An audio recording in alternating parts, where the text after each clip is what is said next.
Here we are, Lucas Devotion. Or Hello, hello, hello. what should I call you? Just Lucas? Is that okay? This Lucas works. Okay. So we're here today. This is episode one. We're discussing music industry things. Since he was in the music industry a little bit with his own record label, which I released on, and he's also an entrepreneur as well. I think there's some good knowledge and things we can share as well as just information. So I think to start off, maybe a background or just about you, how you've kind of got into entrepreneurship with your different businesses and the music industry as well. So take it away. Yeah. Oh, an intro for me. It's hard for me. It felt like such a long journey. When you're really in it, you look back, it feels like a lifetime. So I always have a hard time kind of summarizing how I started off. But I guess I'll say this. Like I realized kind of near the end of my final year of high school that I wasn't very interested in taking kind of a traditional route of going to university, or doing like an apprenticeship, or kind of one of those more traditional out of school pathways. And so I got really interested, and kind of entrepreneurship, online entrepreneurship at the time. Things like white label and drop shipping were really hot. They were like a really hot topic. They were like even 5 years ago, drop shipping and e-commerce as a whole thing. And back in Yeah. 2018, 2021, I would guess. So yeah. Yeah, it really was. Yeah, it was like a e-commerce like wild. I know because I was in it too. I was trying to do drop shipping for a fair bit and I was unsuccessful. So, Yeah, it's well, at really least hard. for It's me, hard. but yeah. Yeah, what a crazy, because it was, people weren't aware, consumers weren't aware of kind of the availability of cheap stuff from manufacturers, but were comfortable putting in their credit cards online. So it created this kind of space where you could have a bunch of middlemen and a bunch of 20 something year olds making Right. money. And that started, I would say, in like at least in 2015, we all began to see that a little bit more progressively, I Yeah, think. So yeah, yeah, like 10 years ago. So yeah. Which is crazy. It's been a decade since it's then. it's I don't want so to even it's think so about crazy that. looking back at it. It's just like, and now we're into cryptocurrency. Everyone's doing Yeah, cryptocurrency now, and that's like the future, I would say, of you know just online to online world, even our lives at some point. Who knows? Maybe we're going to be paying in Bitcoin. Maybe we're going to be mm, paying in these digital currencies. We're already doing it, but it's like more people might start to adopt that. And this is also part of the podcast too. We discussed the future. What is that going to entail? We don't know, but we also know. So to some yeah, degree, because it's already being discussed. And I was listening to a podcast from Sean Ryan, and they were talking about AI, and they're already talking about like AI warfare, unfortunately, and uploading digital consciousness. And it's like it's a real thing. I mean, we're mm. sidetracking a little, but I think it I goes think all that, hand in hand with like business. yeah, that's so right. And I think, if I was to speculate, I would agree with what you said, where we kind of had this big um, bubble that was people drop shipping, people doing like white label for the first time. There's so much online hype about it. But at the same time, it was kind of, in a lot of ways, there were a lot of people being very unethical about it, and having Hmm. bad practices. And you can kind of see the same thing, but overall, like the thesis of e-commerce is like correct. Like people do e-commerce now, and so the same thing is kind of true of crypto, right? Crypto has this moment, this big bubble, and in it, there's so many scams, there's so many unethical practices, there's all of this. But that doesn't necessarily mean that crypto fundamentally is a bad idea or it's not the future. It just happens to be that there was this huge boom where everyone found out about it and everyone's trying to make their money, where they can. Right. Um, Hmm. but maybe the future of crypto is kind of like how we've seen e-commerce being, where because of this massive influx of scams and unethical practices in the beginning, it just means that down the line, when we start really transacting with crypto, people are going to be more aware of kind of the warning signs, the red flags. We're going to develop safety and best measures around like when it's actually safe to pay with crypto, what like a good token looks like, developing these kind of Mhm. ideas, if that makes sense. Yeah, Yeah, if that I was makes to it speculate. makes total sense. Yeah, I think you've like nailed the head on like various aspects of cryptocurrency, and the U.S. government's already starting to like adopt it. I mean, we're seeing Yeah, it right now. I mean, whoever the president is, it's being adopted. So it's like it's going to become more and more a part of our lives as the years go by, I think. yeah, Um, because I'm already in it. I was in it last year. I think I first started getting into cryptocurrency around, I would say early 2024, or late 2023. I was very wary of it in the beginning. I was like, it's very risky and you can lose a lot of money very fast. I've done that's happened to me. Not a lot of money, but a fair bit. So it's very what's the word? Like I said, it's risk. It can be risky, but it's less risky now than when it first started. I think there's a lot yeah, of educational information out there about it and what to look out for, how to set up, the Coinbase and all of the wallets and the hardware wallet, the cold storage wallet to keep it long-term safe from, hackers and I'm learning that now too. So it's a whole new thing for me. So but yeah, let's go into how did you get involved with like the music industry? Where did you first I mean start? I mean, I know we have a mutual acquaintance like Alex. He went to like Icon Collective when that was a thing, music school. So and that's kind of like where I met you. We kind of did work together for a little bit. yeah, And we did the pod we did a podcast interview and your thing too back in yeah, yeah. We 2023. So it's did. been at least no, that was yeah, that was 2023. That was like 2 years ago, almost two and a half, I think. It's crazy. It's flown by. I know, seriously. Yeah. So I'd come kind of fresh out of school with these ideas of being some kind of entrepreneur, or at least crafting something for myself. I'd always been really passionate about music, and I was friends with Alex. And so when he got back from Icon, I was, we had a lot of conversations about like how we could bring kind of these new skill sets that we had developed together. Him on the creative side, really hands deep in production and making music. And then me as someone who had this massive passion for music, but I'd spent the last couple of years doing, business stuff instead, essentially. And so, yeah, we kind of came together and wanted to do the label, and that's how Pacific Empire came about.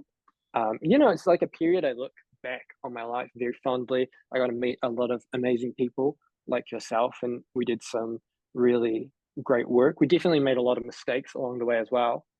But It we was, got that Angels track all the way up to like 400,000 streams. Or at yeah, least half of it was from you guys. So it's like, yeah, but whatever yeah, you guys did in the algorithm, it like made that track successful on yeah. just in general. We had a lot of, well, I wouldn't say a lot. We had quite a few kind of breakout hits and songs that overperformed. Flatline by Blueprint and Alex Flute was probably our biggest one. It ended up doing, I think over 1 million Yeah. um, across Hmm. the platforms, which was really good considering, where the artists were sitting at before.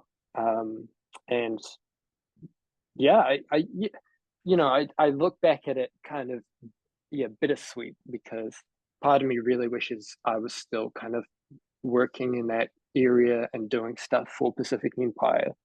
But um, yeah, it was kind of our first big project, our first business. It was the first time Alex and I had kind of worked together professionally, and so Hmm. yeah, it had to come to an end eventually. Yeah, life And evolves. yeah, So. yeah. Mhm. But it was really good because it never, even though it was kind of tense at points and it is like a business, so it does put a little bit of strain on your relationship. It never, Alex and I never let it actually impact our friendship or our working relationship. And so That's after good. we closed down Pacific Empire, we were able to go on and actually make a bunch of music together. We did the album content for the internet, I and we're remember still, that. I remember yeah, that was a cool project to look at, progressively over the course of, a year. I think you guys did that project. yeah, we did. Yeah, 53 tracks, I believe, over the Mm. course of a year, and then made them into an album. And Yeah, so I'm so glad I was able to um, continue to have such a great relationship with That's Alex throughout that amazing. whole Yeah. period. Yeah, Hmm. Cool. Good stuff. I think, Mhm. if I'm thinking about like something that someone who's listening to this podcast could really take away or benefit from, and kind of like my personal story, especially when it comes to like the music stuff, the big mistake that we made with Pacific Empire, and I feel like the thing that kind of bit us in the ass and meant that we had to stop it earlier than I had wanted, is we all kind of believed that to have a business, you needed to, the priority was having like a cool name, cool branding, a cool logo, a website, incorporating as a company, having like an accountant, having a constitution in case the company broke up.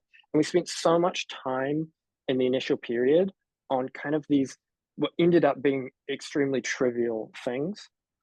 Now that I'm a bit older and I'm a couple projects in, I realize at the end of the day, all a business is something that is generating like income, whether that's in sales or donations or whatever it is, whatever your business is, and that should always be the priority.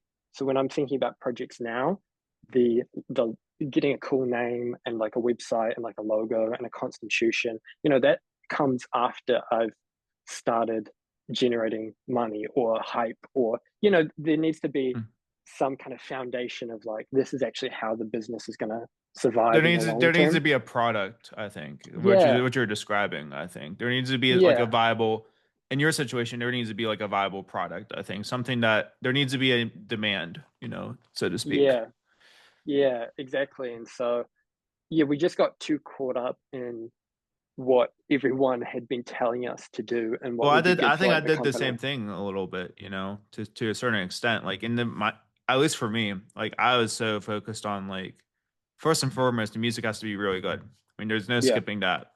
And then second, it's all about the visual aesthetic, the logo, artworks to sometimes music videos and just everything. Like it has to like all fit into this concept of like futurism, sci-fi, cyberpunk, all of it. It all has to look this way, X, Y, and Z, and there also has to be a demand and at the same time in the market. I haven't played a single show yet because I'm very particular with um what do I want to say? I'm very particular with just the shows I would take. I don't want to be just mm, the opener. I don't want to just be the direct support. I do. I mean, there's a time and place for that, but it's like headlining, and there has to be a demand for the project if an artist wants to be booked for shows, concerts. So I think that just kind of goes on to your point about what you said, or it's relatable, So yeah, yeah. Yeah, so that's why I kind of have a, yeah, bittersweet relationship with Pacific Empire, because there's a part of me that wishes it was still my big project and we are still working on it. But um, all the missteps and the mistakes we made with that have been kind of the fuel that has ended up making the other stuff we worked on so successful, I would say. hmm agreed. So yeah. Um, Trying to think. You want to ask me anything? Because it's just I kind of envision this podcast to be like a conversation, and that's kind of Yeah, like where I'm going to take all my guys. It's just like a two-way street. It's like I'm not just interviewing you; you can like interview me, sort of thing. We get to yeah. do the mutual thing. I don't know, but I yeah, definitely have some questions for you. I guess a good one to that I'm interested in, and it might be good to talk about on the podcast, is what do you see as like the kind of objective of doing this podcast? Like, do you feel like it's going to be part of the Saison brand as is this kind of a method of promoting you as a figure so it leads to people streaming your music and music sales? Or do you see this as kind of like a different entity from what you're doing um, when it comes to the music you're actually like producing? yeah. Very good question. And I'm glad you asked that because I didn't clarify that really. I kind of clarified it in the first podcast I did, but you kind of asked the question in a more thorough way, I think. So To answer your question, yes, I think this is going to be tied into the size on brand. I'm promoting it via the Instagrams, but it's a separate entity in the sense that it's on another YouTube channel and a Spotify podcast. It's separate, so it's not like linked, but it is linked, but it's not linked. So there's that aspect of things. I am trying to like kind of go of the approach of like the public figure aspect of how there's the big podcasters like Joe Rogan, Sean Ryan, these people, and they interview all different types of people in various industries. And that's kind of like where a more long-term goal of where I would like to head with the podcast only, and that's it. But it is tied into like me as a music artist, and eventually like my name Jeff will be out there. It's already technically out there because it's on the songwriting credits. So it's like it's I mean people can figure it out, but it's like um I think that's the main that is the main objective. So yeah, just to just connect with like-minded people in the music industry, entrepreneurship, like health and medicine and cryptocurrency eventually, like all these different industries to talk about what is the future going to look like because it's being talked about right now and my brand and what I'm about in my music speaks about like creating awareness like about the future, just bringing awareness about the future, I should say. So yeah. Yeah, that's interesting. So do you see, we'll call it like the character of Saison. Do you see him as kind of a projection of what you think the future is going to be like and what you want it to be like? Or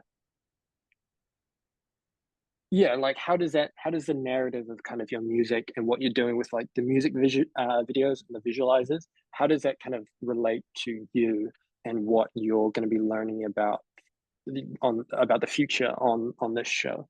I see. Um I think I'm trying to think how to answer this question. Like the music and like my brand, just the narrative of Size on is very much, as you know, about like a character in a movie going through the plot. You know, that's what we discussed on the last podcast we did together. Yeah, Um, but I also think that what I recently went through medically over the 2 or 3 months, like it kind of changed my vision on life or how I think about life just from a spiritual standpoint. I'm going to bring on like some people in different religious, spiritual places eventually, you know, just to talk about life and stuff. But like going through that experience changed the meaning behind, I think, why I create music. Because mm, and what my music is going to be about moving forward, it's about like to keep it as universal as possible, like believing in a higher power. I think everyone can relate to that in some way, whether they believe in a higher power or not. So that for me, at least, I'm just telling my story and kind of like what I went through and incorporating that in a narrative story like fashion within my music, I think. So that's like very new. And I wasn't planning on this for my music to be about this, but here we are, you know. But I think also to your point, um, it is going to be very much about like the future and futuristic technologies as we know about today and that have been kind of like I don't want to say the word predicted, but have been like theorized and speculated upon in like other podcasts. So I think like from the work I'm doing in the podcast will very much could very well influence that. So yeah. that's really interesting. I'm very excited to kind of see what happens and to hear what you make because I suppose when I think about cyberpunk and think about the predictions of the future that we make in science fiction, things like Blade Runner, so much of it deals with consciousness. What is consciousness? Are robots alive, and at what point do they become alive? At what point do they have souls? And that's kind of like the work of, well, it's the work of a god. It's the work of a higher power. Like, what is a soul? D- Exactly. Yeah. can it be in something artificial? And so I could definitely see how interesting and provocative the idea of music about discovering a higher power or being in touch with a higher power could relate to the future. So I'm very excited to see that. Yeah, and the thing is, this podcaster, I think her name is Olivia Mancuso. She made a video that it says like if you're the subject matter of that strong opinion, you're gonna have more eyes on you. There's gonna be more. You're going. One is going, and it could be any artist or any one's going to get more attention. Even Mm, actors, actresses, whatever it may be. Like once someone has could be the subject matter, like the subject matter is a higher power of just strong opinion. People have very strong opinions about religion and just spirituality in general, or just whatever. Um, People are just there's going to be more tension with that, and with more tension comes a lot of negative criticism and navigating that. So I'm kind of like preparing for that in a sense through my rebrand I'm doing with a different agency at the moment, which we're doing a whole makeover of everything, which is really beneficial. But it's kind of like a lot of preparation, a lot of looking at the old social media posts and archiving legacy content. Even that probably can include music too that I self-released. So there's that aspect of things too, I think. Um, yeah. that's so interesting. So you're making this big change when it comes to your brand and your future music, and so And my you my pre- personal you life too. So, in your but personal yeah, life, yeah, yeah, in your personal life, and so you're preparing for people to be angry at you because of it. some ways yes or no. It's so hard to know. Right. How people are going to react. All I can do is just present it in a very subtle way. You know, Yeah. and that's what I think Seven Lions the artist does such a great job at. Like he lets the listener create the story for themselves. You know, Mm, But I feel like I don't know, my interpretation of his music's kind of like interesting now, based off of like my personal experience just, medically in hospitals and going through what I went through the last 3 months. It just made me have a different outlook on his music and what it's about. So, which is a really great thing too, I think. So it's kind of like relatable in some sense where I'm like in between the darker sound and the brighter sound, like right in the middle is where I'm going to be at to start off at least. So, in terms of like the sound of my music, the brand, the visual aesthetic, all of it. So, yeah, interesting. Um, we don't have to uh, pry too much about it, um, or talk about anything you don't want to talk about. But are you anticipating any more medical problems or needing to take any more time off music in the future, or are things looking better for you? better now. Yeah, It's a lot of navigation, just yeah, the medical system. And I should just say that about like what works for me, because I already know what works for me. This is kind of like talking. I am going to be talking about this eventually to yeah. other people I bring on, not right away, but we can just segue into that just very subtly, I guess. Um, but yeah, it's a lot of just figuring out with like doctors. It's like, I think there's a lot of crossover between conventional medicine and alternative medicine, functional medicine, if you understand that. So it's like, um, there's a time and place for like, at least this is what I believe. People can agree to disagree. It's like, there's a time and place in emergencies for conventional medicine, which I fully agree upon. I needed to just do whatever, that had to be done, medically, medications and all that. And then functional medicine and alternative medicine brings back like what is the root cause of this? Why is this happening rather than treating the symptoms?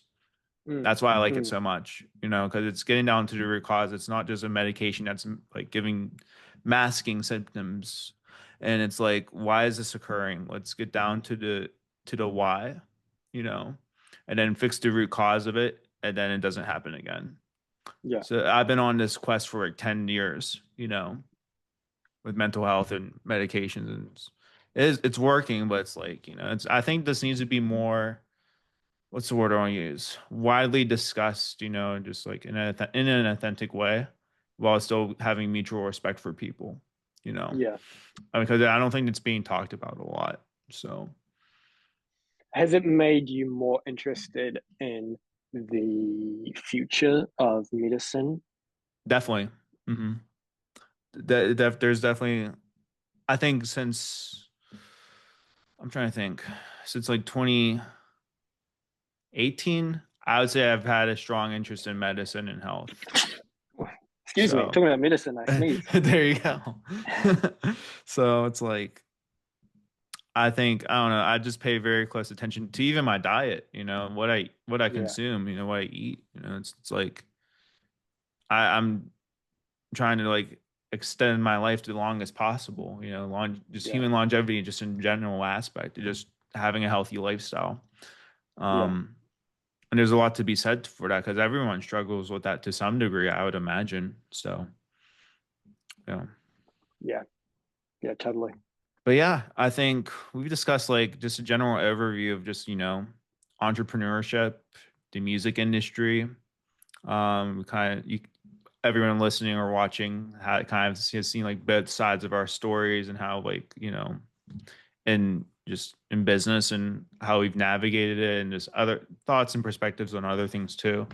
So I think I hope it was informative for everyone. And yeah, it's 2.5 years flies by really fast. Oh, it really has, man. It Because really has. I can't and the thing is, believe. a lot has changed so much. Like I remember when I was on your podcast, I was in a very different situation with the music I make, just for my music career, as opposed to now I'm in a completely different situation, and it's looking like I'll be playing shows by fall next year finally. So it's like Oh, wow, awesome. it's a lot of navigating, a lot of just preparation, and having the systems in place for that. So Yeah. you know, any final words? Um, any final words? No, I don't think so. Thank you so much for having me on the show. Yeah, I'm also very So cool. optimistic and excited about the future. I think that's why I kind of like what you're doing and your brand so much because it's very easy to feel scared and feel negative. But yeah, I think I think the future can be good if we all work hard and try our best to make the future good. I feel, Responsibly, yeah, like it's my yeah, like what I'm trying to do is just meant to inspire, give people hope, and like do it all responsibly because we're heading that direction. Tron Ares, the new Tron movie just got released, so it depicts mm, all of that my music's been about. So it's like I'm trying to prepare people like, hey guys, look, watch yeah, out, but it can also be good for everybody, awareness, yeah. It's definitely an aesthetic that people have shown to like time and time again. You know what I mean? Hmm. Every time it fades down a little bit, we get a new Tron movie, we get a new Blade Runner movie, the Cyberpunk game comes out. Whatever it is, people very deeply there's a niche audience that very deeply cares about kind of the um I was going to say grim, but it's not necessarily always grim, but It's not, the no. the harsh edges of what the future could look like, we'll say. Yeah. Indeed. And so yeah, it's just very exciting, and it's crazy that when we talked 2.5 years ago, the idea of me talking to my phone and an AI talking back and like a human voice was like still a bit of like a weird thing. Like, Same, oh, I I don't, agreed. Mm. and now like ChatGPT is like massive, and we've had all these AI is just everywhere. It's a hot Yeah, and topic. they have AI workers right now. Yeah, The app is called Motion. You can have AI workers just craft all your emails and everything. And do everything for you. It's like insane in a good way. yeah, it's gone Yeah. so quick. So I'm excited to see, when we talk again, uh, We're going to talk again at some point. We'll see. when we do the next podcast in 2.5 years, We just like should. last time. Yeah. I wonder what advancement we'll have by then. I wonder. I don't know. It's so hard to say. Robots. We'll have the Tesla robots by then, probably. Yeah, yeah, I'll have my Neuralink in, and I'll be I'm beaming not you doing myself. Neuralink. No way. No way I can't do that. So, but yeah, you make a good point too with that. So, thanks everyone for watching, and I'll see you in the future in the next episode. And this is Lucas signing off. See ya.